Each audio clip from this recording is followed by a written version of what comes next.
Imagina abrir la ventanilla del universo y, en lugar del aire tibio de la Tierra, sentir un soplo que hiela el alma, un frío tan absoluto que las palabras parecen romperse.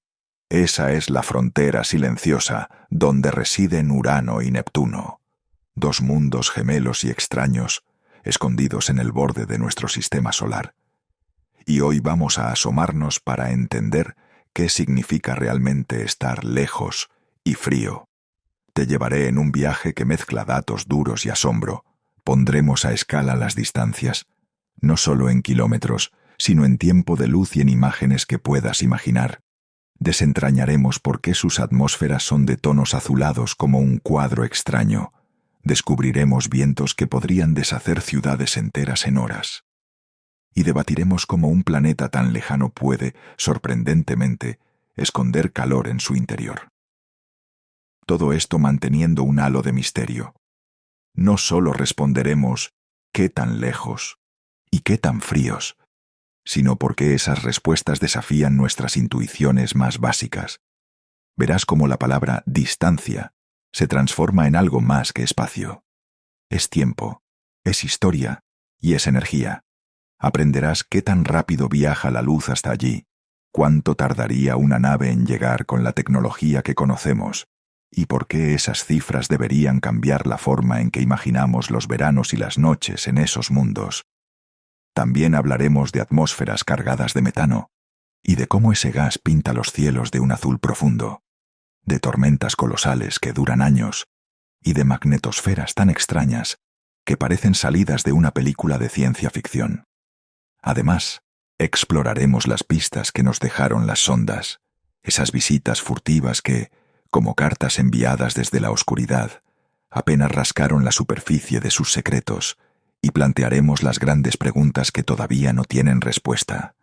¿Qué procesos mantienen caliente el interior de Neptuno? ¿Podría alguna luna servir de refugio para líquidos ocultos? ¿Qué nos enseñan estos planetas sobre los mundos que giran alrededor de otras estrellas? No esperes datos secos o un listado interminable de cifras. Aquí la ciencia se cuenta como una historia, con pequeños cliffhangers, imágenes que encienden la imaginación y un tono que mezcla curiosidad y asombro.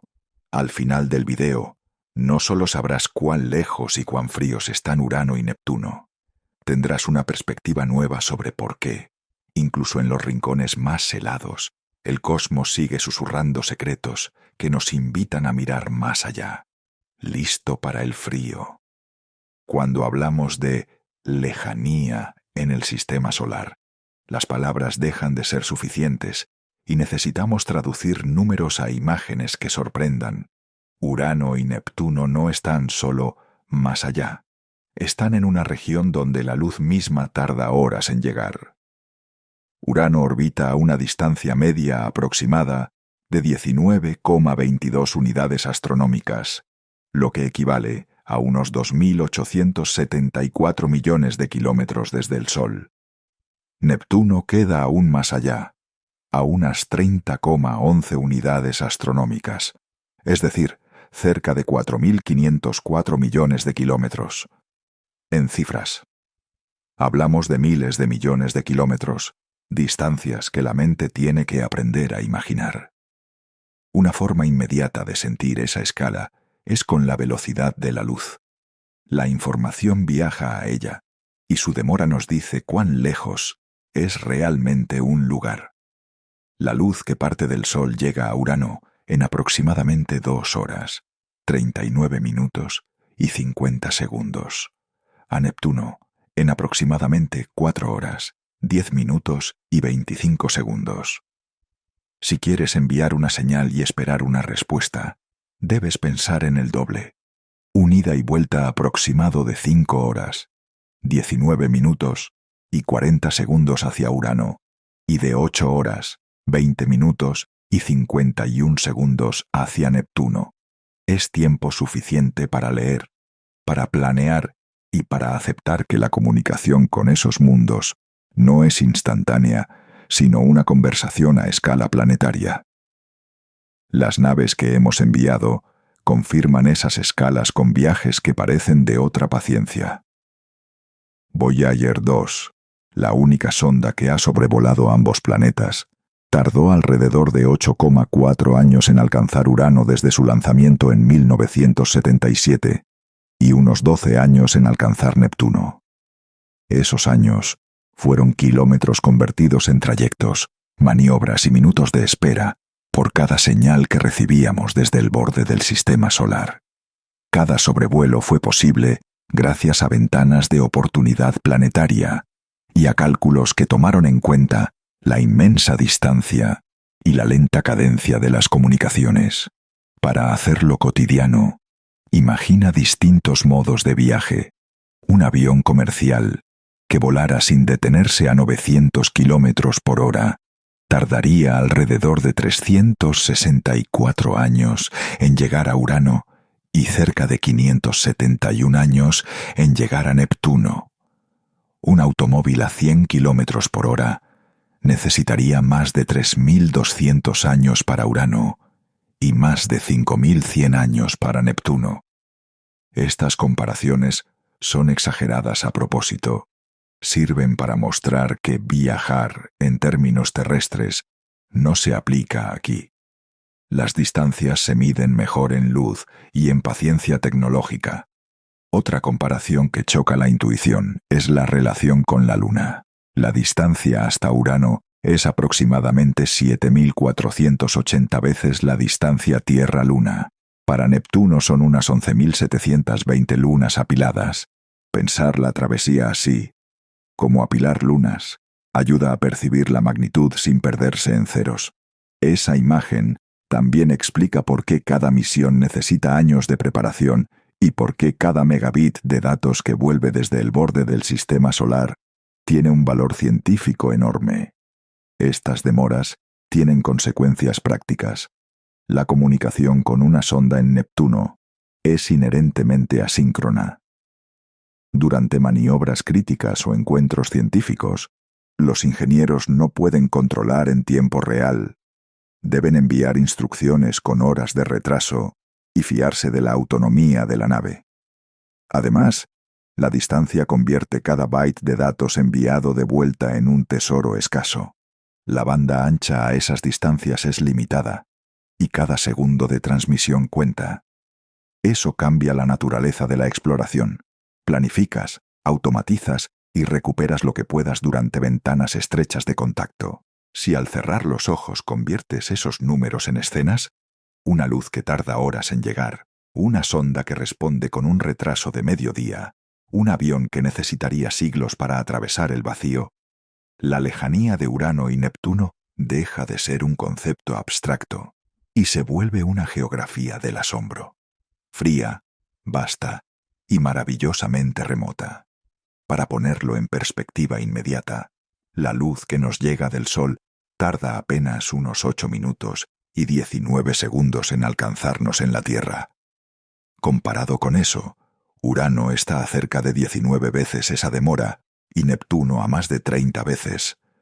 No es solo que estén lejos, es que comunicarse con ellos implica aceptar que la respuesta del universo llega con horas de retraso, no con minutos. Esas escalas también influyen en cómo pensamos una misión, planificar una trayectoria, prever fallos y diseñar la autonomía de la nave exige pensar en décadas. Las sondas deben ser capaces de operar sin órdenes inmediatas. Los equipos en tierra compran tiempo y confianza en algoritmos y redundancias. Por eso, cada sobrevuelo histórico, como los que lograron naves como Voyager 2, es el resultado de cálculos que anticipan años de distancia y minutos convertidos en valor científico. Al imaginar estos números de forma sensorial, la lejanía deja de ser una cifra fría y se transforma en una aventura de escala humana. Cada hora de luz, cada década de viaje, cada respuesta tardía desde el borde del sistema solar es un recordatorio de lo vasto que es nuestro vecindario cósmico y de cuánta paciencia y creatividad requiere explorarlo. Y aún más, antes de continuar, recuerda que puedes descargar las narraciones de este canal para disfrutarlas sin anuncios. Encontrarás paquetes con las versiones completas de nuestras historias y explicaciones científicas, pensadas para escucharlas en cualquier momento y sin interrupciones. Ahora retomando con nuestro frío viaje. Cuando hablamos de distancias en el cosmos, conviene elegir la unidad adecuada, porque cada una cambia la historia que contamos. Los kilómetros son útiles como ladrillos, concretos, innumerables y fríos. Una unidad astronómica, AU, es más bien un paso en el mapa. Mide la distancia media entre la Tierra y el Sol y nos sirve para posicionar los planetas sin perdernos en ceros. El tiempo de luz, en cambio, convierte la distancia en experiencia. No es cuánto hay entre dos puntos, sino cuánto tarda la información en viajar entre ellos. 3 maneras de hablar de lo mismo y 3 maneras distintas de sentirlo. Piensa en los kilómetros como fichas de un mosaico. Si te digo 4.000 millones de kilómetros, tu mente tropieza con los ceros, pero si te doy una ficha, digamos 1.000 kilómetros, el viaje que haces en un día en auto, y te digo cuántas fichas hacen falta, la imagen empieza a cobrar forma. El problema es que el número de fichas es inmenso. La belleza de los kilómetros es su precisión, pero su desafío es la escala. Demasiadas cifras para imaginar una travesía. Ahora cambia a unidades astronómicas. Imagina que el sistema solar es una plaza y que una AU es la distancia desde el centro de la plaza hasta la fuente principal. Decir que Urano está a unas 20 fuentes y Neptuno a 30 fuentes convierte la frase en un mapa legible. La AU nos permite comparar posiciones sin saturarnos de ceros. Es una regla humana sobre un tablero cósmico. Es la unidad que usamos cuando queremos decir más allá de Marte sí, pero cuánto más allá, sin que la frase se vuelva inútil. El tiempo de luz, sin embargo, es el que nos hace sentir el cosmos de verdad. Si digo, la luz tarda X minutos u horas, instantáneamente representas una espera, un retraso, una conversación que no es inmediata. La luz no solo recorre distancia, transporta la historia del objeto. Mirar un planeta significa verle como era cuando la luz salió de él. Mirar lejos es mirar al pasado. Esa transformación de distancia en tiempo es una llave para entender por qué lejos también puede leerse como desfasado o congelado. Para hacerlo tangible, imagina 3 metáforas juntas. Los kilómetros son los ladrillos del puente que separa la Tierra del planeta distante. Las AU son las marcas en el mapa que te dicen en qué tramo del puente estás. Y el tiempo de luz es el reloj con el que mides cuánto tardará una carta en cruzar ese puente. Si mandas una carta y sabes que tardará 4 horas en llegar, ajustarás tus expectativas. No esperas respuesta inmediata, planearás con paciencia. Eso mismo sucede con nuestras sondas y con la observación astronómica. La naturaleza incorpora un desfase temporal. Aquí entra el pequeño giro misterioso. Lejos no es solo una cuestión de espacio, sino de tiempo congelado. Cuando apuntamos un telescopio o recibimos datos de una sonda, estamos observando un instante almacenado en el vacío, un fotograma antiguo que viajó hasta nosotros. En el caso de Urano y Neptuno, el retraso son horas, pero en otros rincones del universo puede ser años, siglos o milenios. Esa latencia convierte a esos mundos en cápsulas temporales. Lo que vemos no siempre refleja su presente con respecto a nosotros, sino su pasado relativamente reciente o remoto. Más aún, la propia física de los planetas lejanos refuerza esa sensación de tiempo lento. Sus estaciones pueden durar décadas. Sus inviernos y veranos se estiran como películas en cámara lenta, y los procesos atmosféricos tienen escalas temporales que confieren una sensación de inmovilidad. Desde la Tierra, ese estiramiento hace que el entorno parezca congelado, en un estado que cambia muy despacio. Por eso mirar hacia Urano o Neptuno es, en cierto sentido, mirar un paisaje donde los relojes van diferente. La percepción humana no está diseñada para esas escalas. Nuestro pensamiento cotidiano opera en minutos, días y años. El cosmos exige que pensemos en términos de luz, órbitas y paciencia. Cambiar la unidad con la que describimos un astro, de kilómetros a AU o a tiempo de luz, altera no solo la precisión de la información, sino la sensación que provoca, de números fríos a paisajes espaciales que laten a un ritmo ajeno al nuestro. Al final, comprender qué significa lejos implica aceptar tres verdades. Primero, la distancia es una cuestión de escala, y las unidades la hacen comprensible. Segundo, la luz transforma esa distancia en tiempo y memoria. Y tercero, en lugares como Urano y Neptuno, la lejanía se entrelaza con la temporalidad, con procesos que se mueven despacio, provocando esa impresión inquietante y maravillosa de encontrar, en el borde del sistema solar, un tiempo en parte congelado. Medidas y cifras son solo el inicio de la historia del frío en Urano y Neptuno. La parte fascinante está en cómo obtenemos esas cifras y por qué, en muchos casos, nos sorprenden. Para empezar, hay que entender que cuando los astrónomos hablan de temperatura en estos mundos, no siempre se refieren a una única cifra.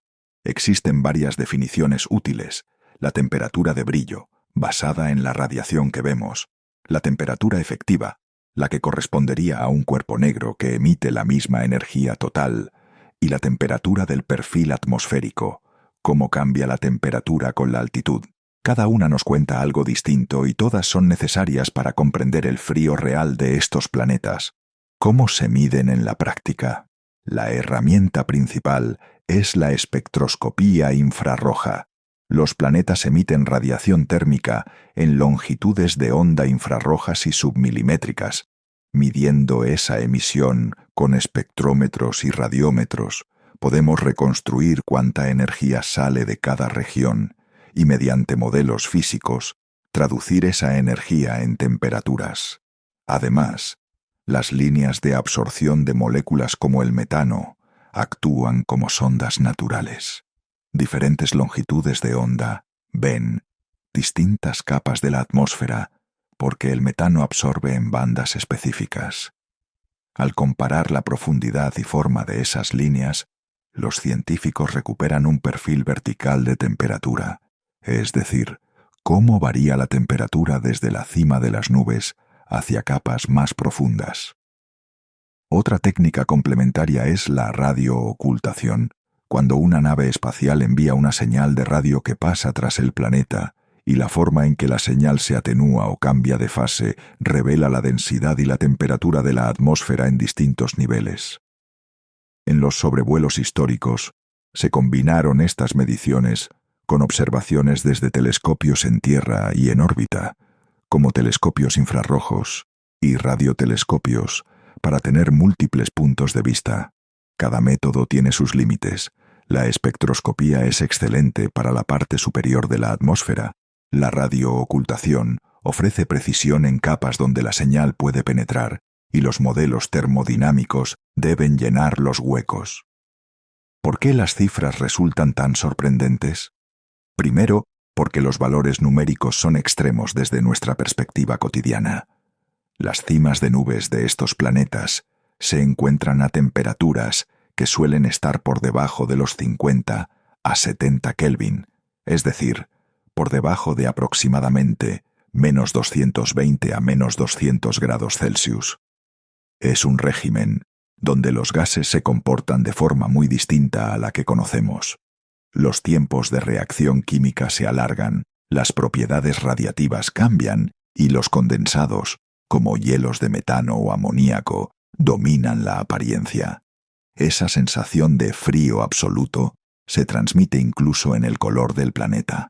Pequeñas variaciones en la composición y la temperatura alteran las bandas de absorción, y por eso los planetas lucen sus tonos azules y verdosos. Pero la sorpresa no es solo el número en sí, sino el contraste entre diferentes medidas y capas. La temperatura que inferimos por la energía total que emite el planeta temperatura efectiva puede diferir de la que se lee en la cima de las nubes. Además, pequeñas diferencias en la composición o en la presencia de aerosoles afectan la temperatura aparente. Incluso dos planetas que reciben cantidades similares de luz solar pueden mostrar perfiles térmicos distintos debido a su estructura interna o a su dinámica atmosférica. Esa variabilidad convierte cada medición en una pista que hay que interpretar con cuidado. También es importante distinguir entre temperatura aparente y temperatura local. Lo que mide un telescopio en el infrarrojo corresponde a una temperatura de brillo integrada sobre un área y una profundidad dada.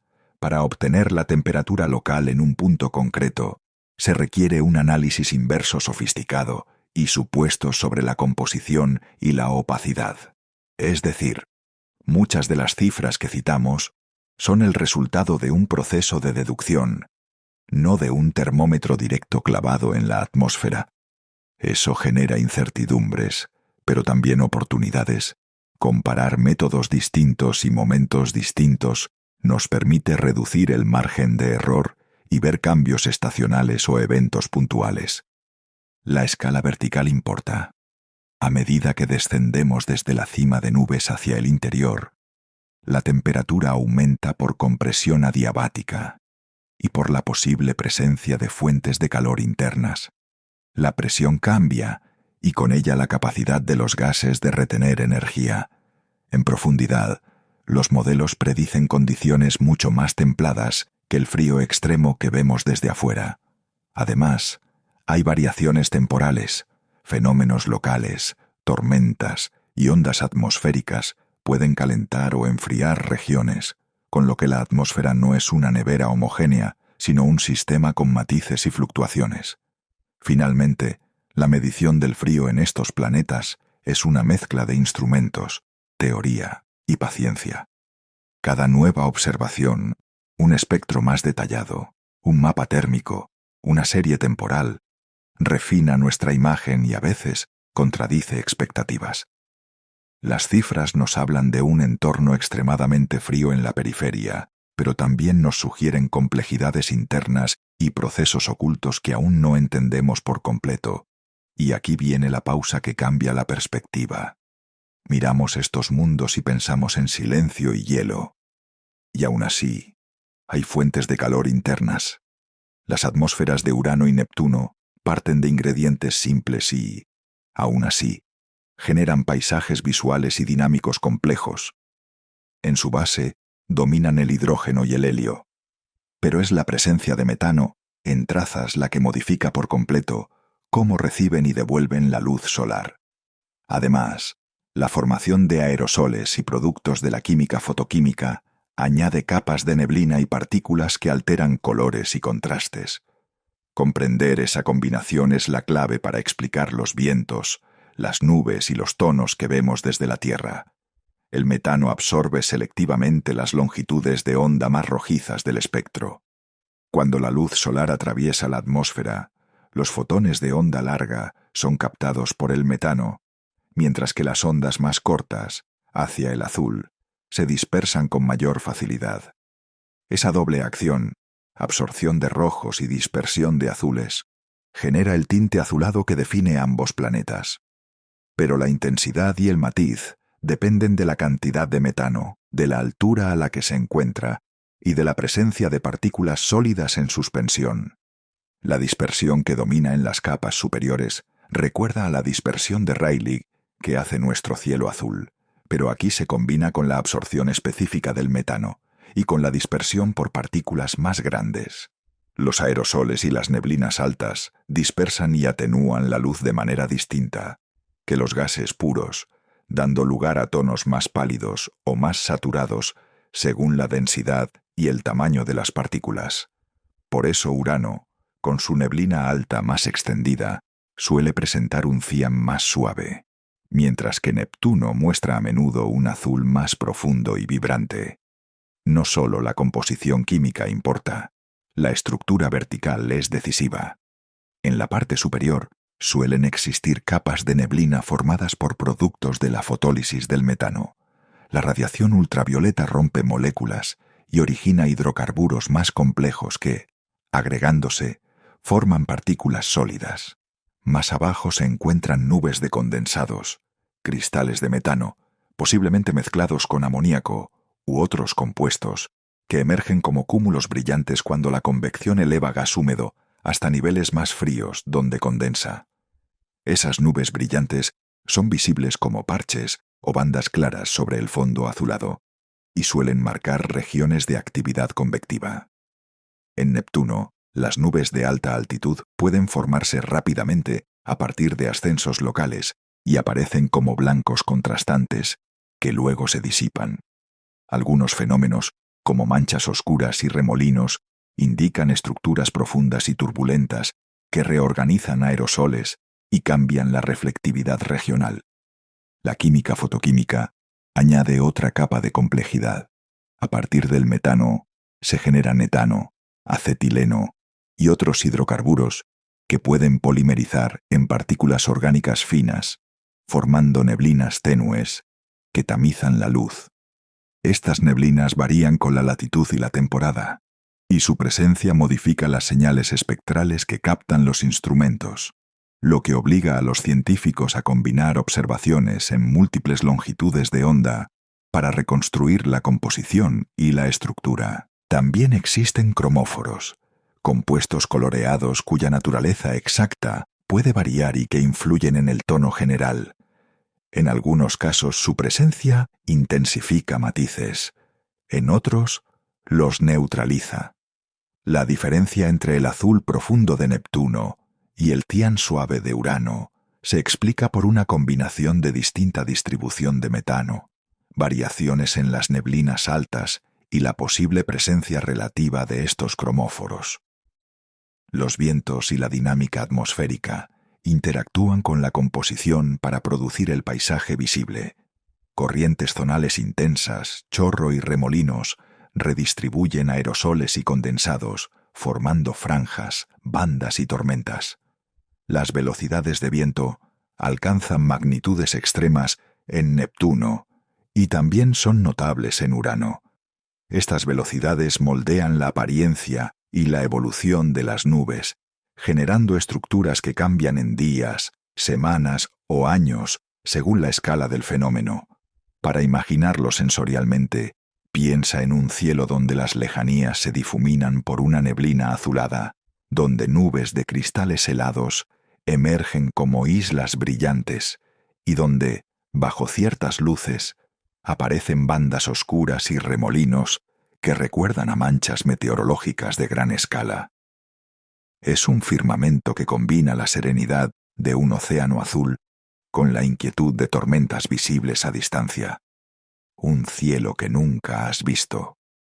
En suma, la combinación de hidrógeno y helio como fondo, metano como filtro del color, aerosoles y productos fotoquímicos como moduladores texturales, y una dinámica poderosa como escultora de formas, crea atmósferas en Urano y Neptuno que son a la vez simples en sus ingredientes y ricas en resultados. Esa mezcla explica por qué ambos planetas comparten una paleta azulada, y también por qué cada uno ostenta su propia versión única de ese color, con nubes, vientos y neblinas que nos muestran procesos físicos sorprendentes. Y en cada observación surge siempre algo nuevo por descubrir. Neptuno ostenta un título que suena a paradoja. En el rincón más frío y lejano del sistema solar se encuentran los vientos más feroces. Observaciones y datos recopilados, desde Voyager 2 y telescopios posteriores, nos muestran ráfagas que superan con creces cualquier huracán terrestre. Hablamos de velocidades que alcanzan y a veces superan los 2000 kilómetros por hora, cifras que colocan a Neptuno como el planeta más ventoso que conocemos. Esa violencia atmosférica transforma su atmósfera en un teatro de remolinos y tormentas que se desplazan con una energía casi inimaginable. Cuando Voyager 2 sobrevoló Neptuno en 1989, reveló estructuras gigantescas, manchas oscuras del tamaño de la Tierra, bandas encendidas de nubes brillantes y frentes que parecían cortar el planeta. En los bordes de algunas de estas tormentas se midieron vientos de hasta 2100 kilómetros por hora, la cifra máxima registrada, lo que ilustra no solo la magnitud, sino la rapidez con que se organizan estas corrientes. Estas no son ráfagas pasajeras, pueden reconfigurar la distribución de aerosoles, nubes y la propia apariencia del planeta en escalas de tiempo relativamente cortas. Urano, por su parte, presenta un tipo de furia atmosférica distinto, pero igualmente sorprendente. Aunque suele considerarse más silencioso que Neptuno, registra vientos que pueden alcanzar hasta unos 900 kilómetros por hora en sus capas superiores. Esa velocidad, varias veces la de los huracanes más intensos en la Tierra, ocurre en un planeta con una rotación rápida, atmósfera densa y sin superficies sólidas que frenen las corrientes. El resultado es un flujo que puede adoptar direcciones opuestas según la latitud y que a veces parece moverse en sentido contrario al resto del planeta en el ecuador. Pero, ¿cómo se materializan esas tormentas? En ambos planetas la dinámica se organiza a gran escala. Ascensos convectivos empujan gas húmedo hacia arriba, donde al enfriarse condensa y forma nubes de cristales helados que emergen como cúmulos brillantes. Alrededor de esos núcleos convectivos se establecen corrientes horizontales que pueden reforzarse hasta convertirse en chorros y vórtices gigantes. Las manchas oscuras de Neptuno, por ejemplo, se interpretan como anticlones, regiones de alta presión con interiores relativamente despejados, cuyos bordes son el escenario de los vientos más intensos. La pregunta inmediata es ¿por qué, estando tan lejos del Sol y con tan poca energía solar disponible, estos planetas muestran semejante actividad? Las hipótesis convergen en dos factores principales: la falta de fricción superficial. No hay océanos, montañas o continentes que disipen la energía, y la existencia de fuentes de calor internas que impulsan la convección. Neptuno, en particular, parece irradiar más energía de la que recibe del Sol, y esa energía que brota desde el interior actúa como combustible para la atmósfera, alimentando vientos y tormentas que llegan a velocidades extremas. En Urano, el misterio es mayor porque aparenta emitir menos calor interno, y aún así puede desarrollar corrientes rápidas. Esa discrepancia es una de las preguntas abiertas en meteorología planetaria. Las dimensiones entran en juego. Una tormenta del tamaño de la Tierra en Neptuno implica no solo vientos veloces, sino una masa de aire gigantesca, moviéndose con ímpetu continuo. En esa escala, la energía cinética acumulada es colosal. La estructura misma de la tormenta puede generar nubes blancas coronando los sistemas, bandas oscuras que atraviesan latitudes y remolinos que se curvan sobre sí mismos. Además, la ausencia de fricción sólida permite que los vientos alcancen y mantengan velocidades sin la disipación rápida que veríamos en la Tierra. Otra diferencia crucial con la meteorología terrestre es la velocidad del sonido y las condiciones locales. En las capas superiores de estas atmósferas, la composición y la temperatura alteran la velocidad del sonido, de modo que algunas corrientes pueden ser, en efecto, supersónicas respecto a la referencia terrestre. Eso añade complejidad a la física de ondas, a la formación de frentes y al comportamiento de las nubes de partículas heladas que las acompañan. Las observaciones por infrarrojo y seguimiento desde telescopios espaciales han mostrado cómo estas tormentas emergen, se intensifican y luego desaparecen o se transforman en otras estructuras en escalas temporales que van desde semanas hasta décadas. Finalmente, pensar en la escala energética de estas tormentas obliga a una comparación visceral. En la Tierra, un huracán categoría 5 ya es devastador. En Neptuno o Urano, los huracanes son monstruos que mueven masas de aire amplias como continentes.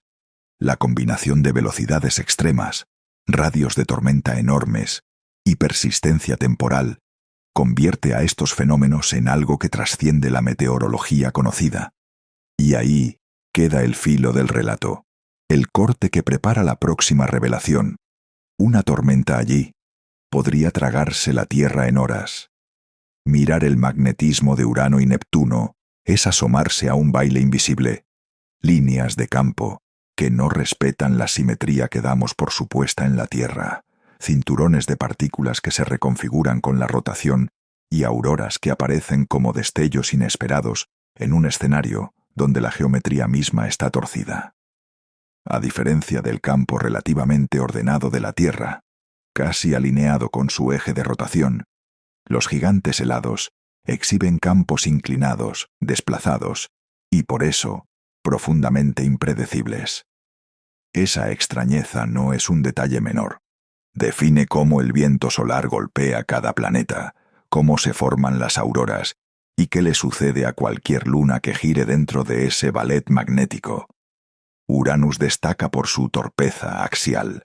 El planeta está prácticamente tumbado sobre su costado y, además, su campo magnético está inclinado y desplazado respecto al centro. El resultado es una magnetosfera que cambia de forma dramáticamente a medida que el planeta gira. La región magnética puede exponerse al viento solar de manera distinta cada fracción de giro, y las líneas de fuerza que normalmente encierran partículas pueden abrirse y cerrarse con una cadencia poco habitual. Esa configuración convierte a Urano en un laboratorio natural de interacciones magnéticas raras, donde las auroras no aparecen necesariamente en los polos geométricos que uno esperaría, sino en puntos que dependen de la orientación momentánea del campo. Neptuno, aunque no tan tumbado como Urano, comparte la característica de un campo muy inclinado y desplazado desde el centro del planeta. Las mediciones in situ de Voyager 2 mostraron que el campo magnético de Neptuno no es un simple dipolo centrado, sino que está notablemente desplazado hacia un lado del planeta, lo que también crea una magnetosfera asimétrica y compleja. Estas peculiaridades implican que las zonas donde las partículas cargadas precipitan hacia la atmósfera, las que generan auroras, pueden ser más irregulares y dependientes de la interacción con el viento solar y de la rotación del propio campo. ¿De dónde salen estos campos tan raros? La explicación más plausible apunta a dinamos internas que no operan en un núcleo metálico como el terrestre, sino en capas profundas de materiales conductores no convencionales, océanos salinos o capas fluidas, ricas en agua, amoníaco y sales disueltas que, sometidos a rotación y con convección, pueden generar campos magnéticos complejos. Esa dínamo en un caldo salino produciría multipolos fuertes, desplazamientos y ángulos extraños en lugar del dipolo sencillo que produce la Tierra. La idea encaja con modelos teóricos y con las limitadas observaciones disponibles, pero deja abierta la puerta a variaciones que todavía no comprendemos del todo. Las consecuencias observables de estas configuraciones son muy concretas. Cuando el viento solar, un flujo de partículas cargadas procedentes del Sol, golpea la magnetosfera, la energía puede canalizarse de formas inesperadas. En Urano, por ejemplo, la combinación de eje tumbado y dipolo desplazado puede llevar a que episodios de auroras aparezcan en latitudes que no coinciden con los polos geomagnéticos clásicos. Además, la estructura de la magnetosfera puede alternar entre fases cerradas y abiertas con la rotación, haciendo que las auroras sean transitorias y difíciles de predecir. Las observaciones por telescopios espaciales y por Voyager 2 corroboran esa variabilidad. Las emisiones aurorales pueden ser débiles y breves o más extensas según la orientación del campo y la condición del viento solar. Las auroras mismas, cuando se observan, cuentan una historia distinta a la que narran las auroras terrestres. En la Tierra, las luces polares tienden a formarse en o alrededor de cinturones aurorales que siguen las líneas del campo magnético. En Urano y Neptuno, las formas pueden ser más localizadas, aparecer como parches o arcos inesperados y responder a cambios rápidos en la topología magnética. Hubble ha detectado emisiones ultravioleta y estructuras aurorales en Urano que no se alinean con la simple imagen polar, y muy recientemente, gracias a instrumentos modernos como el Webb, se han registrado evidencias de auroras en Neptuno que ofrecen pistas nuevas sobre la temperatura y la dinámica de las capas altas de su atmósfera. Estas detecciones confirman que, aunque débiles y erráticas, las auroras existen y son ventanas directas a la interacción entre campo, viento solar y atmósfera. Más allá del espectáculo, las implicaciones son prácticas y profundas. La estructura magnética condiciona la envoltura de partículas energéticas que rodea al planeta, altera la deposición de energía en la atmósfera superior y modifica cómo las lunas cercanas reciben bombardeo de electrones e iones, algo que puede afectar sus superficies y posibilidades de química superficial o subsuperficial. Además, estudiar estas magnetosferas desordenadas nos ayuda a comprender dinamos exóticos en exoplanetas y a ampliar nuestro entendimiento de cómo pueden funcionar campos magnéticos en mundos muy distintos al nuestro. En resumen, el magnetismo de Urano y Neptuno deja de ser un campo invisible y se convierte en un actor principal de su personalidad planetaria. Sus campos inclinados y desplazados, generados por dinamos poco convencionales, dibujan auroras que desafían nuestras expectativas y ofrecen, en cada destello, una pista sobre los secretos ocultos bajo esas atmósferas azules. Para quien quiera escuchar, el baile invisible habla, y cada observación nueva reescribe parte de la partitura. Hay algo en la idea de Neptuno que resulta casi contradictoria. Un planeta que recibe apenas un susurro de energía del Sol, y sin embargo, se comporta como si tuviera un motor propio rugiendo por debajo de sus nubes. Esa sorpresa científica, que Neptuno emite más energía de la que absorbe del Sol, es la puerta para entender por qué no está completamente congelado. Aquí te explico, paso a paso, y con esa mezcla de asombro y cuidado que merece el tema, qué mecanismos pueden alimentar ese calor interno y qué significa para la física de un gigante helado, un corazón tibio en un mundo helado. Primero, ¿cómo sabemos que hay calor interno? Observaciones infrarrojas y modelos energéticos muestran que la radiación total que Neptuno emite al espacio excede la energía que recibe del Sol. No es una diferencia enorme como en una estrella, pero sí suficiente para indicar que hay fuentes internas que liberan energía. Esa energía se manifiesta como flujo térmico hacia la atmósfera, alimentando la convección y, por extensión, las tormentas y vientos que ya hemos descrito. Dicho de otra manera, el motor que impulsa parte del clima neptuniano no solo viene del exterior, el Sol, sino del interior del propio planeta. ¿Cuáles son las fuentes plausibles de este calor? Hay varias, y ninguna sola explica todo. Más bien, la respuesta es probablemente una combinación: calor residual de formación, contracción gravitatoria. Cuando Neptuno se formó, millones de años antes de que la vida apareciera en la Tierra, la energía potencial gravitatoria liberada al compactarse la materia se transformó en calor. Parte de ese calor aún puede estar escapando hoy. En planetas grandes, la contracción lenta, un proceso llamado enfriamiento Kelvin-Helmholtz, puede mantener una emisión térmica durante eones. Es una especie de calor de nacimiento que tarda muchísimo en disiparse. Diferenciación y sedimentación interna.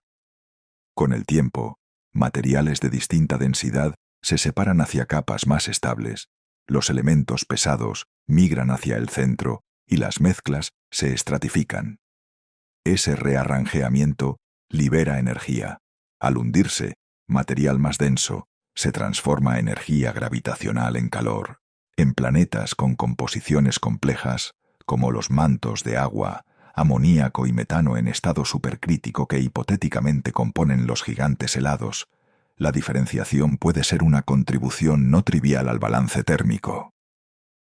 Reacciones químicas y procesos de fase. Bajo presiones extremas en el interior de Neptuno, moléculas como el metano pueden descomponerse o reorganizarse en formas que liberan energía. Además, ciertas transiciones de fase, por ejemplo, de materiales a estados superiónicos o la formación de estructuras cristalinas, pueden desprender calor. Hay también hipótesis sobre lluvias de partículas densas, carbono que forma cristales, quizá incluso diamantes que precipitan hacia el interior, que al caer liberarían energía por fricción y compresión. Convección eficiente versus tapones térmicos. La forma en que el calor producido en el interior llega hasta la atmósfera depende de la eficiencia del transporte térmico. Si el interior es convectivo, el calor se mezcla y asciende relativamente bien. Pero si existen capas estables de composición distinta que actúan como barreras, el calor puede quedar parcialmente atrapado o liberarse de forma irregular. En este sentido, la comparación con Urano es instructiva. Urano parece emitir muy poco calor interno relativo a Neptuno, lo que sugiere que su interior podría estar más estratificado, con barreras que inhiben la convección. Neptuno, por contraste, muestra indicios de una convección más vigorosa, lo que facilita que su calor interno llegue a las capas atmosféricas y active fenómenos meteorológicos, tidalidad y efectos dinámicos menores. Aunque Neptuno no experimenta tensiones de marea tan fuertes como planetas con grandes lunas cercanas o exoplanetas fuertemente forzados, interacciones menores con lunas o procesos internos como movimientos diferenciales de capas pueden aportar calor adicional, aunque este factor suele ser secundario frente a los anteriores. ¿Cuáles son las implicaciones de este calor interno para la apariencia y la dinámica del planeta? Primero, alimenta la convección. Columnas de gas caliente ascienden, se enfrían y condensan formando nubes, mientras otras masas descienden. Ese ciclo es el origen de nubes brillantes, tormentas y la renovación química de las capas superiores. Segundo, incrementa la energía disponible para vientos. En Neptuno, la existencia de un flujo de energía desde el interior ayuda a explicar por qué, pese a la lejanía solar, puede producirse la violencia atmosférica que observamos. Tercero, el calor interno también afecta la estructura magnética y las propiedades eléctricas de las capas profundas. Materiales en estado superiónico o fluidos salinos calientes conducen corriente y alimentan dinamos. Finalmente, hay una lección metodológica importante. Muchas de estas explicaciones surgen de modelos y de observaciones indirectas. No tenemos un termómetro clavado en el núcleo de Neptuno. Inferimos su calor interno a partir del balance energético, de medidas infrarrojas, de la dinámica atmosférica y de las propiedades que deducimos para sus capas profundas. Eso deja espacio para la sorpresa y para nuevas teorías. La física de los hielos calientes y de las capas exóticas a presiones gigantescas está todavía en desarrollo, y cada nueva observación o experimento de laboratorio cambia levemente el panorama.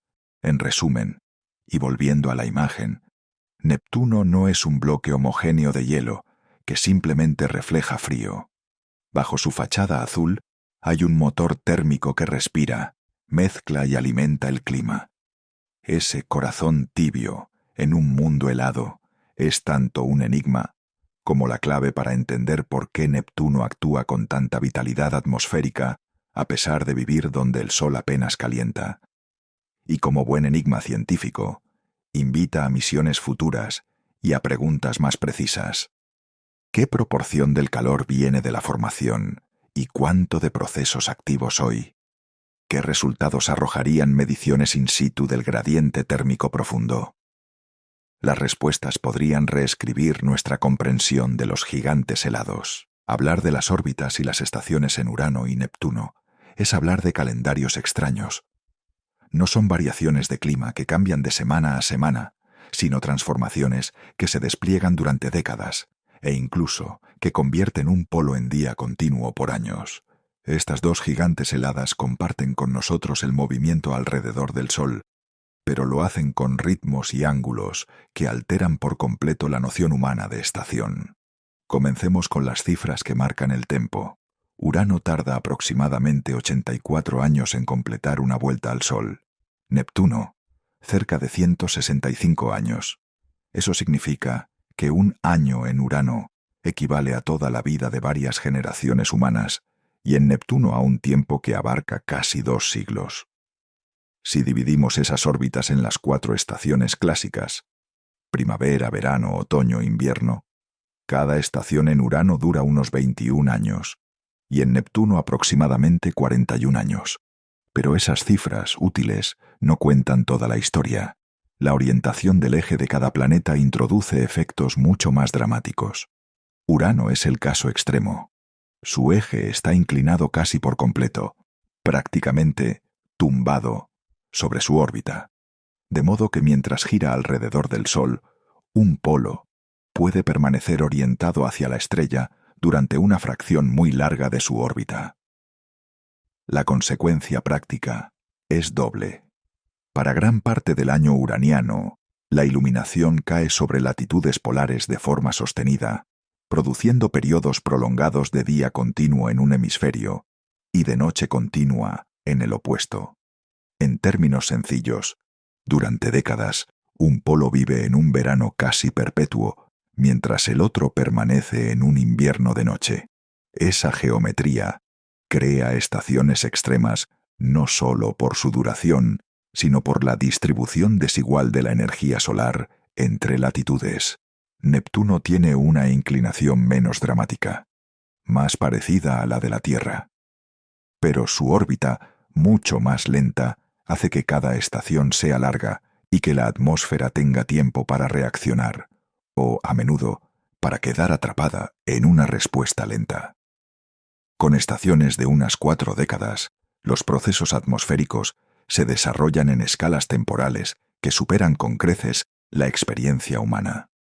Los patrones de nubes, la formación y disipación de tormentas y el reajuste de neblinas altas evoluciona a paso de pluma. La inclinación de Neptuno produce variaciones latitudinales en la insolación, pero la lentitud del año significa que los efectos se perciben como cambios paulatinos y persistentes. 2 factores combinan con la geometría para modular las estaciones: la excentricidad orbital y la respuesta térmica de la atmósfera. Neptuno tiene una órbita bastante circular, lo que atenúa las variaciones estacionales debidas a la distancia al Sol. Urano, con una excentricidad algo mayor, aunque no extrema, puede experimentar variaciones de insolación adicionales en ciertos puntos de su órbita, pero la inclinación domina el paisaje estacional. Más decisiva aún es la inercia térmica de estas atmósferas. La capacidad de un sistema para almacenar y liberar calor es enorme en gigantes con mantos densos y capas profundas. Por eso las estaciones no son meras respuestas instantáneas a un ángulo solar cambiado. Son procesos con retardo, amortiguados por la masa y la estructura interna del planeta.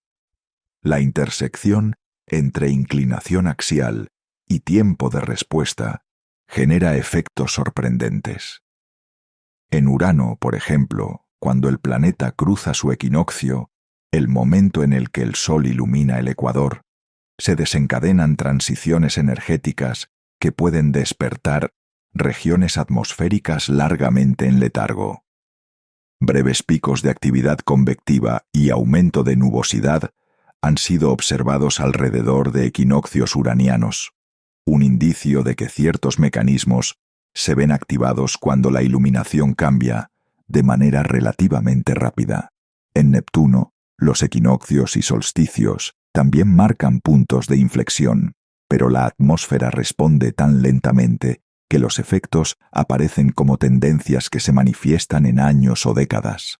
Las estaciones afectan además a elementos secundarios, anillos y satélites.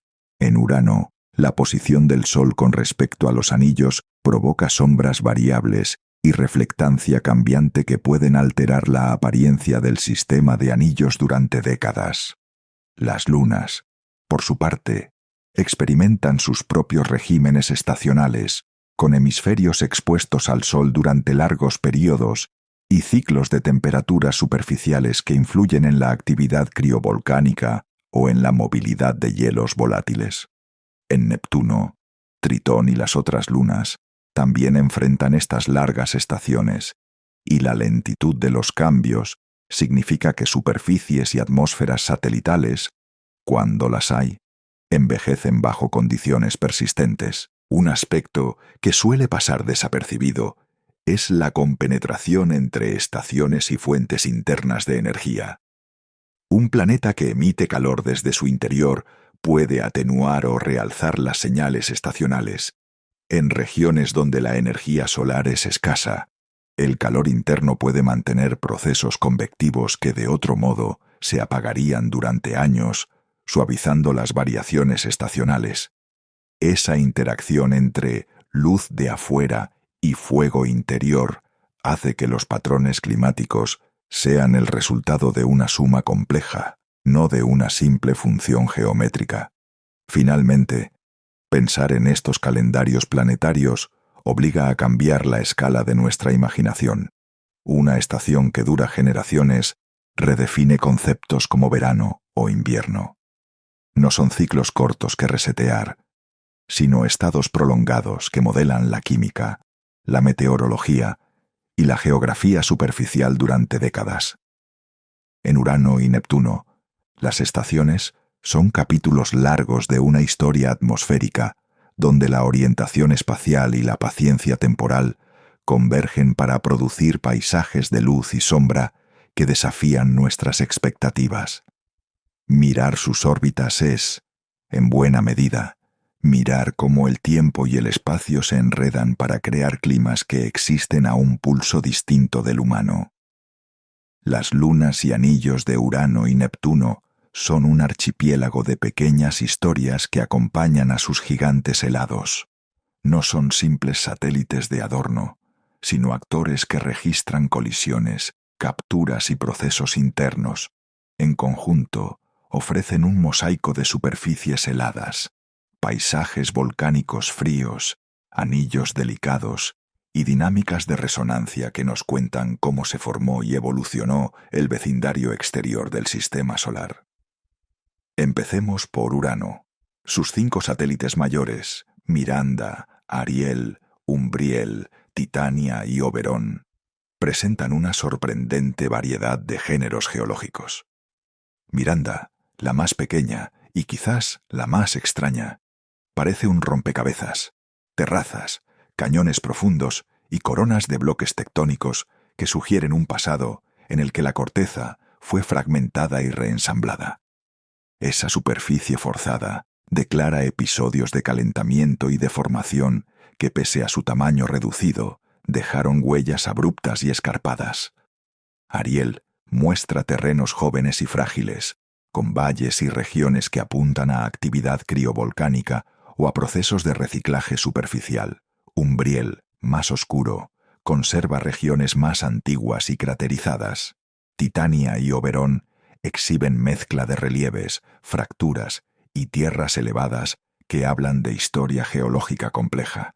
En conjunto, las lunas uranianas son un libro de texturas. Algunas partes parecen recientes, otras muy viejas, y en todas se percibe la presencia de hielos volátiles y de rocas mezcladas en proporciones variables.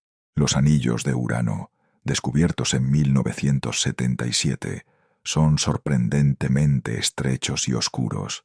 Difieren mucho de la exuberancia visible de los anillos de Saturno, compuestos de partículas que van desde polvo fino hasta rocas de metros. Estos anillos muestran estructura fina, bandas angostas, huecos y agrupamientos. La oscuridad de las partículas sugiere superficies recubiertas por material orgánico o por polvo que absorbió la luz solar durante eones. Además, existen pequeñas lunas interiores que actúan como pastoras, modulando la forma de los anillos mediante resonancias y perturbaciones gravitacionales. Las interacciones entre anillos y lunas pequeñas generan ondas, estrechamientos y patrones que evolucionan con el tiempo, y nos recuerdan que incluso un sistema aparentemente rígido es, en realidad, un equilibrio dinámico. Neptuno, por su parte, tiene un protagonista ineludible: Tritón. Esta luna, grande y retrógrada, fue probablemente capturada desde el cinturón de Kuiper, y su historia de captura explica muchas de sus peculiaridades. El retroceso de Tritón a una órbita retrógrada produjo fricción interna y calentamiento que rejuveneció su superficie.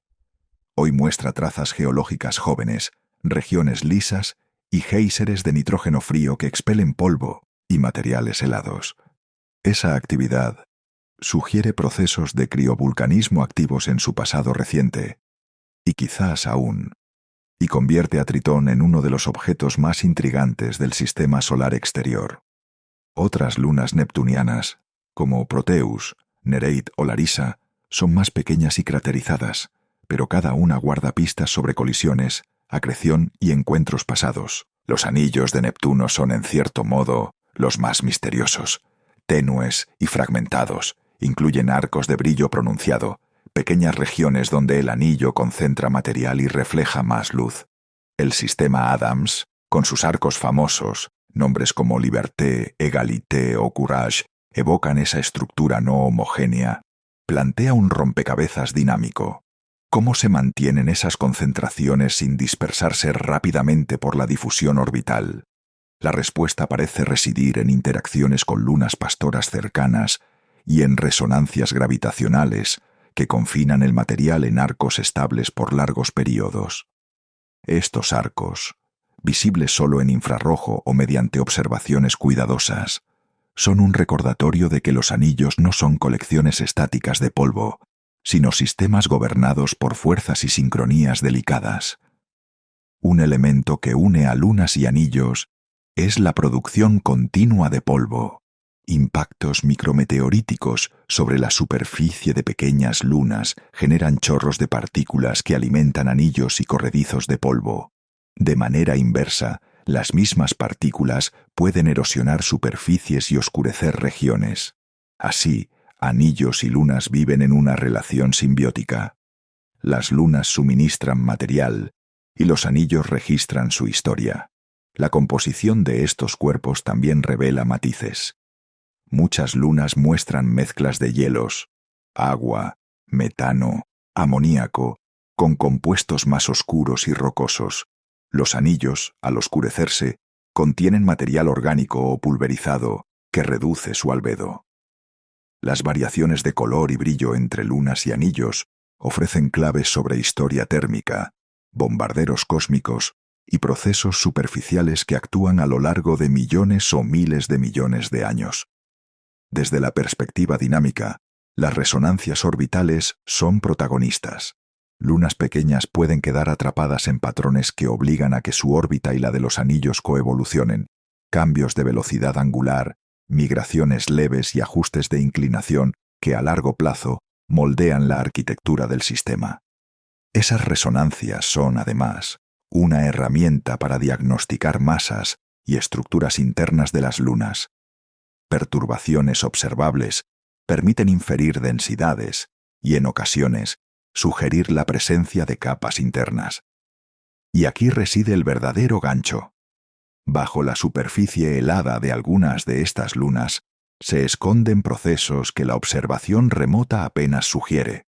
Los relieves, las superficies jóvenes y la actividad criovolcánica en cuerpos como Ariel o Tritón plantean la posibilidad de capas subsuperficiales calientes, tal vez océanos o mantos parcialmente fluidos, que, aunque fríos en términos absolutos, constituyen ambientes dinámicos comparados con la superficie.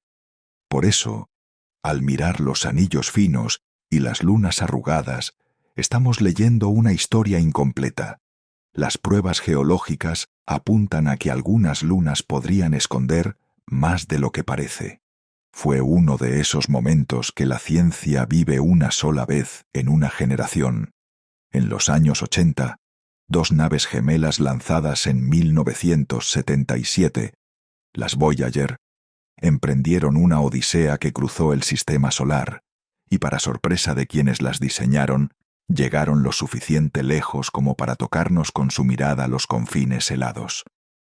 Voyager 2, en particular, es la nave que realizó los sobrevuelos cercanos de Urano en 1986 y de Neptuno en 1989. En cada encuentro, devolvió miles de imágenes y datos que transformaron hipótesis en hechos observados y a la vez abrieron más preguntas de las que cerraron. En Urano, el barullo de descubrimientos fue inmediato y visual. Voyager 2 pasó a solo unas decenas de miles de kilómetros de las nubes y fotografió un sistema de lunas hasta entonces oculto. Descubrió anillos más estrechos de lo esperado y mostró una atmósfera enmascarada por neblinas que, sin embargo, revelaba bandas y estructuras sutiles cuando se realzaban los contrastes. Ese sobrevuelo también midió un campo magnético sorprendentemente desplazado e inclinado y proporcionó perfiles atmosféricos por radioocultación que endurecieron nuestros modelos sobre temperatura y densidad. Cada uno de esos hallazgos modificó por completo la idea previa de Urano como un mundo monótono. El paso por Neptuno fue, si cabe, aún más cinematográfico. Voyager 2 llegó a presenciar la famosa Gran Mancha Oscura, una tormenta del tamaño de la Tierra, acompañada de nubes brillantes y remolinos que delataron vientos de velocidades extremas. Además, descubrió nuevas lunas y confirmó anillos, y nos sorprendió con una Tritón activa. Géiseres que escupían material desde su superficie fría, una evidencia clara de procesos geológicos recientes o en curso. Esa colección de imágenes y mediciones convirtió a Neptuno en un mundo dinámico, muy lejos de la quietud que su distancia al Sol podría sugerir. Lo que permitió esos descubrimientos fue la instrumentación cuidadosamente seleccionada de la sonda, cámaras de alta resolución, espectrómetros ultravioleta e infrarrojos, magnetómetros, radios y detectores de partículas. Con esas herramientas se trazaron mapas de brillo, se identificaron firmas químicas en la atmósfera, se midieron campos magnéticos in situ y se detectaron plumas en Tritón. Pero hay que subrayarlo. Todo eso fue obtenido durante pasajes fugaces, minutos u horas de máxima cercanía, seguidos por largos meses de transmisión de datos a la Tierra. La naturaleza misma del sobrevuelo limitó la observación profunda. Las sondas tomaron fotogramas de fenómenos que pueden evolucionar en escalas de tiempo muy diversas. Los resultados prácticos se sintieron en múltiples frentes. Se renovaron modelos de formación planetaria al confirmar la diversidad de lunas y anillos. Se replantearon teorías del interior planetario, al constatar campos magnéticos no dipolares y fuentes de calor interno distintas entre Urano y Neptuno. Y se incitó la búsqueda de procesos criovolcánicos y atmósferas activas en lunas que hasta entonces se consideraban fósiles geológicos.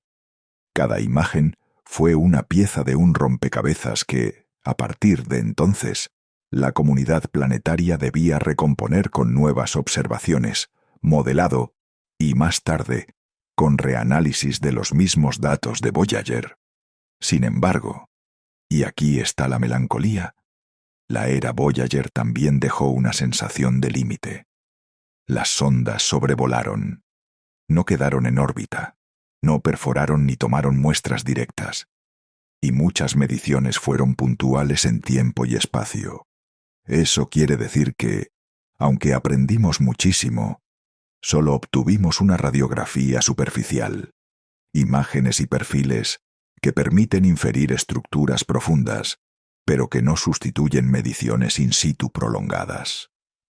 De hecho, en las décadas siguientes los científicos han ido minando y reexaminando los datos originales de Voyager con técnicas modernas, extrayendo pistas nuevas y solucionando algunas preguntas, pero también revelando anomalías que demandan misiones específicas a Urano y Neptuno. Otra dimensión de la herencia Voyager fue el impacto tecnológico y operativo. Planificar, ejecutar y recuperar datos de una sonda a miles de millones de kilómetros implicó desarrollar protocolos de autonomía, estrategias de compresión de datos y paciencia operativa, habilidades que hoy sirven para misiones interplanetarias más complejas. Además, la fruta guardada en los archivos de Voyager sigue nutritiva. Reanálisis reciente ha arrojado luz sobre la escasez de plasma en la magnetosfera uraniana, patrones finos en los anillos y signos sutiles de actividad superficial en lunas antes consideradas muertas. Esos hallazgos tardíos muestran que los datos de un único sobrevuelo pueden seguir produciendo ciencia durante décadas. Aún con todo eso, la imagen final que deja Voyager es doble. Por un lado, una abundancia de descubrimientos que transformaron Urano y Neptuno de puntos borrosos en mundos con carácter. Por otro lado, la certeza de que lo que vimos fue apenas el principio. Las sondas nos regalaron un primer acto deslumbrante, pero muchas escenas quedaron fuera del encuadre. Por eso hoy, con telescopios más potentes y con la urgencia de diseñar misiones dedicadas a estos gigantes helados, la comunidad científica repite una idea con tono casi devoto. Lo que Voyager mostró fue solo la punta del iceberg, y bajo esa punta aún palpita un océano de misterios esperando una visita que no se limite a pasar de largo. Hay preguntas que actúan como puertas. Las abres y descubres que detrás hay otras puertas. Y en el caso de Urano y Neptuno, esas puertas llevan a habitaciones donde la física, la química y la historia del sistema solar todavía discuten entre sí. Aquí están las grandes interrogantes, que más que agujeros en el conocimiento, son mapas con senderos poco explorados. ¿Cómo se formaron esos mundos? ¿Qué procesos alimentan su energía interna? Y si bajo sus hielos, o en las de sus lunas, existen océanos ocultos capaces de sorprendernos. Primero, ¿cómo nacieron exactamente Urano y Neptuno? Las hipótesis principales compiten entre la formación in situ, es decir, que se ensamblaron donde hoy los vemos a partir de planetesimales locales, y escenarios donde migraron desde regiones más alejadas. Construir un gigante helado requiere acumular masa sólida suficiente antes de que el gas del disco protoplanetario desaparezca. Algunos modelos clásicos encuentran difícil formar dos cuerpos así tan lejos del Sol en el tiempo disponible, por lo que proponen migraciones o mecanismos de acreción acelerada, como el Pebble Accretion, que permite engrosar núcleos rápidamente con guijarros y partículas. La composición química de sus atmósferas y la abundancia relativa de elementos volátiles, carbono, nitrógeno, oxígeno, gases nobles, debería contener la huella de su origen, pero medir y desentrañar esa firma con precisión sigue siendo un reto. Pequeñas diferencias en abundancias son pistas, no pruebas concluyentes. Relacionado está el misterio de por qué Urano y Neptuno, aunque parecidos en tamaño, muestran comportamientos distintos. Urano exhibe una emisión de calor interno sorprendentemente baja comparada con Neptuno. Ese contraste sugiere que la historia térmica o la estructura interna de cada uno siguió caminos diferentes. ¿Tuvo Urano un evento cataclísmico, como una colisión gigante, que reorganizó su interior y atrapó calor de manera distinta? ¿O es la diferencia el resultado de procesos graduales como estratificación química que inhibe la convección? Resolverlo exige entender la mezcla, el transporte y la disipación de energía en condiciones de presión y temperatura, que no podemos replicar íntegramente en laboratorio. La naturaleza del interior es otra gran incógnita. los modelos teóricos proponen mantos dominados por hielos exóticos, mezclas de agua, amoníaco y metano en estados líquidos o supercríticos bajo presiones enormes. ¿Son esas capas homogéneas y convectivas o están estratificadas en láminas de distinta composición y conductividad? La respuesta importa porque condiciona la generación del campo magnético y el transporte térmico hacia la atmósfera. En condiciones extremas pueden aparecer fases exóticas de la materia, como el agua superiónica, que tienen propiedades mecánicas y conductivas distintas a las de cualquier líquido conocido en la superficie terrestre. Además, teorías recientes plantean la posibilidad de lluvias de carbono que al precipitar hacia el interior liberarían energía, y otras especulan sobre la formación de materiales densos, incluso estructuras de carbono altamente compactado, que afectarían la densidad y la dinámica interna. Otra pregunta abierta es la naturaleza exacta del calor interno. ¿Es mayormente remanente de la formación o existen procesos activos que continúan generando energía hoy?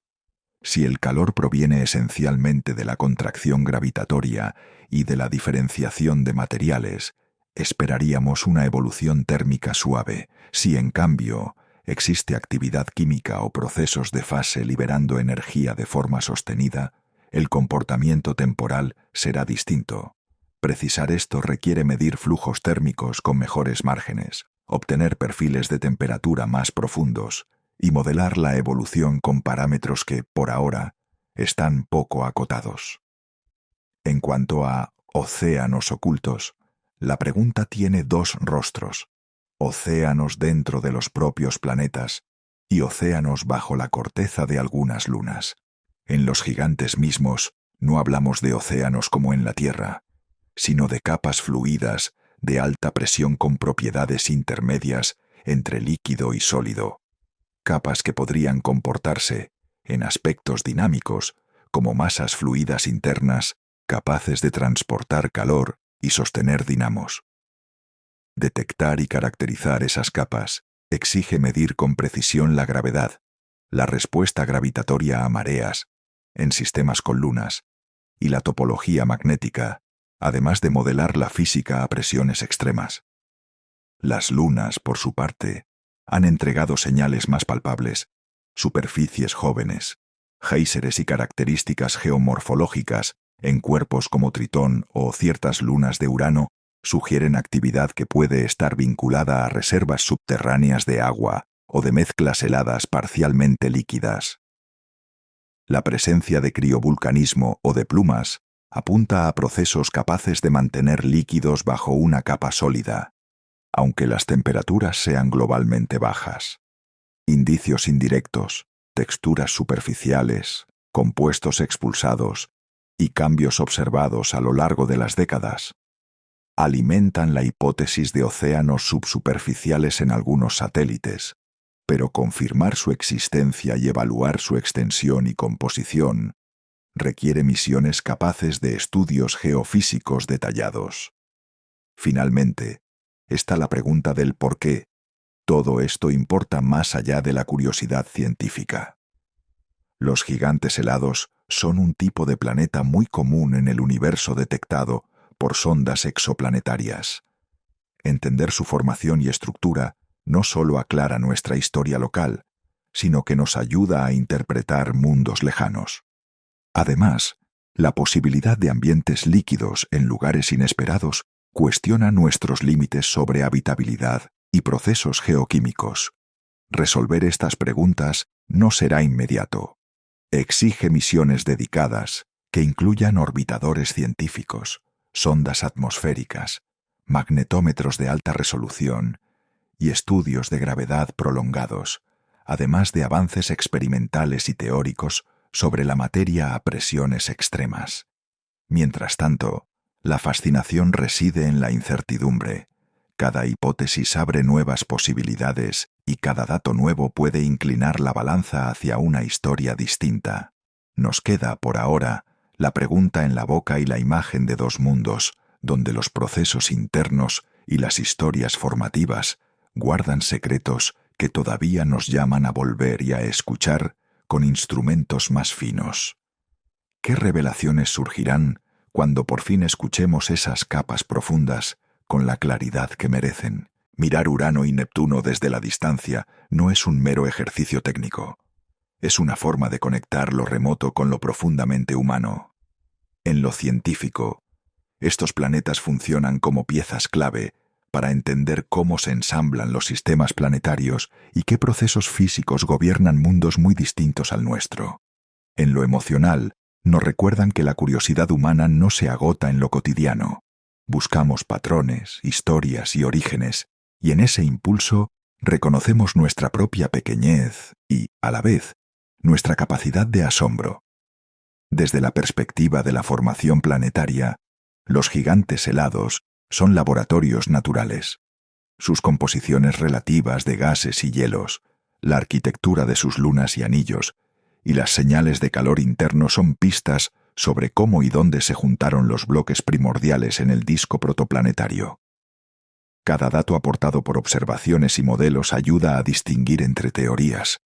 Se formaron allí o migraron desde más allá, y a refinar mecanismos como la acreción de guijarros o la interacción con planetas gigantes vecinos.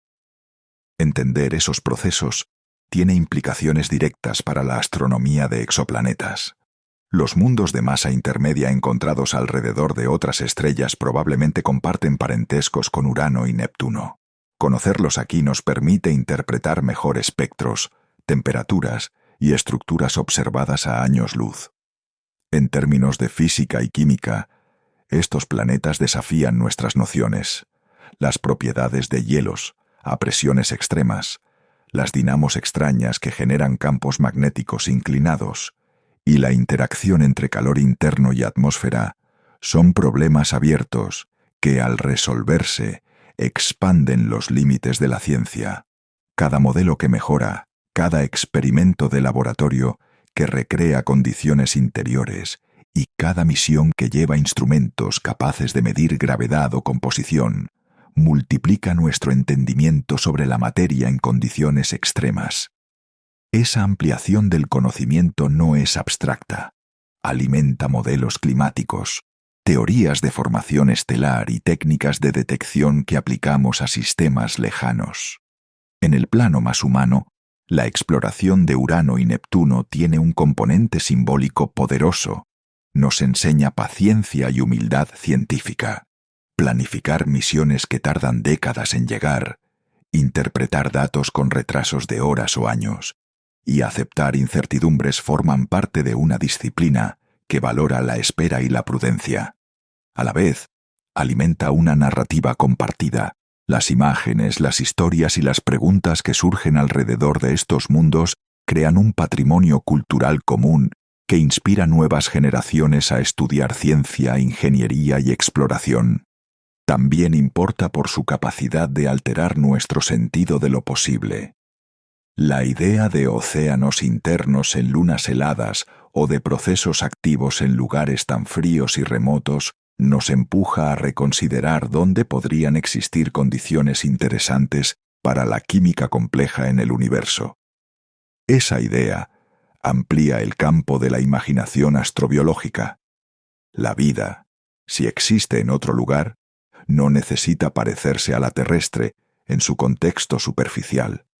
Podría hallar refugio en nichos subsuperficiales, impulsados por calor interno o por reacciones químicas inesperadas. Finalmente, hay una conexión estética y filosófica. Contemplar un planeta azul distante, imaginar sus vientos, sus noches largas y sus estaciones de décadas nos sitúa en una escala temporal y espacial que calma lo urgente. Nos recuerda que somos una especie con ojos capaces de mirar muy lejos y mentes que traducen esa visión en pregunta y relato. Esa doble capacidad, mirar y contar, es una de las manifestaciones más nobles de la curiosidad humana. Al cerrar, quedémonos con una imagen serena. Dos mundos fríos y azules girando en silencio en el borde del sistema solar, cada uno con su propia historia y su propio misterio. Mirar lo lejano Nos enseña asombro, paciencia y escucha profunda. El viaje que hemos hecho juntos nos ha llevado desde la Tierra hasta los confines del sistema solar, hasta esas esferas azules y distantes que llamamos Urano y Neptuno. En el camino descubrimos que lejos no solo significa millones de kilómetros, sino también tiempos congelados y escalas que desafían la imaginación. Vimos cómo la luz tarda horas en llegar hasta ellos, cómo sus atmósferas pintadas de azules y verdes esconden vientos violentos, y cómo sus interiores, aparentemente dormidos, guardan un corazón tibio que aún late en medio del frío. Urano nos mostró lo extraño, un planeta girando de lado, con estaciones tan radicales que un polo puede vivir décadas enteras de sol o de sombra. Neptuno nos regaló dinamismo, tormentas que rivalizan con el tamaño de la Tierra, campos magnéticos excéntricos y lunas que exhalan géiseres desde paisajes helados. Ambos nos recordaron que la uniformidad no es la regla en el universo. La rareza, la sorpresa y lo inesperado son parte del orden natural. La ciencia nos permitió medir temperaturas, trazar mapas de anillos y auroras y reconstruir teorías sobre su formación. Y sin embargo, lo que sabemos es apenas un fragmento. Hay océanos ocultos que podrían existir bajo la superficie de algunas lunas, calor interno cuya fuente aún no comprendemos del todo, y procesos atmosféricos que solo hemos rozado en sobrevuelos fugaces. En cada pregunta abierta hay un recordatorio. El cosmos no se agota en lo ya descubierto, siempre guarda un misterio más allá del horizonte. Pero este viaje no solo es científico, también es humano. Mirar Urano y Neptuno es recordarnos a nosotros mismos que somos exploradores por naturaleza, que el impulso de preguntar, medir, soñar y volver a mirar ha sido el motor que nos ha traído hasta aquí. Lo lejano nos conecta con lo íntimo. Al pensar en esos mundos, también pensamos en nuestra propia casa, en lo frágil que es y en lo extraordinario que resulta estar aquí, contemplando el universo con asombro. Quizá esa sea la verdadera enseñanza de los gigantes helados, mostrarnos que incluso en los rincones más fríos y apartados del sistema solar, la belleza y el misterio permanecen, y que cada respuesta que buscamos allá afuera es también un reflejo de nuestra propia necesidad de entender quiénes somos y cuál es nuestro lugar en el universo. Antes de despedirme, te recuerdo que puedes descargar las narraciones completas en el enlace del video para disfrutarlas sin anuncios ni interrupciones, como una experiencia inmersiva y tranquila. Gracias por acompañarme en este viaje. Si te gustó el contenido, te invito a suscribirte, dejar tu like y compartir este video para que más personas descubran la maravilla de nuestro universo. Nos vemos en la próxima exploración.